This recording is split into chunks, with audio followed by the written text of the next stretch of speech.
Scotland's First Minister Nicola Sturgeon has announced her intention to resign after more than 8 years as head of the country's government. At a press conference at her Edinburgh residence on Wednesday, Sturgeon told reporters she'd wrestled with the decision for weeks, ultimately deciding that someone else would be better suited to the relentless pressure of the job. This decision is not a reaction to short-term pressures. Of course, there are difficult issues confronting the government just now. But when is that ever not the case? Sturgeon said, later adding, the nature and form of modern political discourse means there is a much greater intensity, dare I say it, brutality, to being a politician than in years gone by. The decision caught many political observers by surprise. Just 3 weeks ago, Sturgeon told the BBC there was plenty left in the tank for both her leadership and the Scottish independence movement she has championed.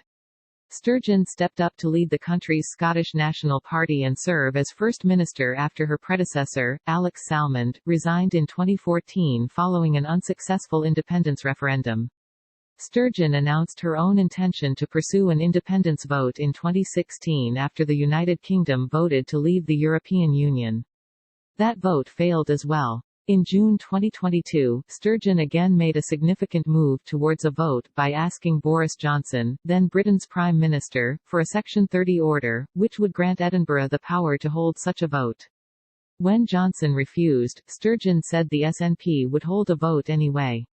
But this November, the UK Supreme Court reaffirmed that the Scottish Government cannot hold a referendum without UK government approval. That ruling, combined with the Conservative Party's hold over the British Parliament, had already left the prospect of Scottish independence on shaky ground.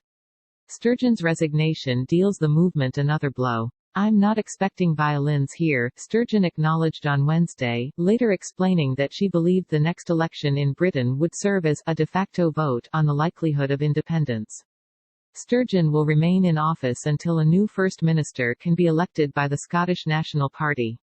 This is a developing story. Check back for updates. Subscribe us for more.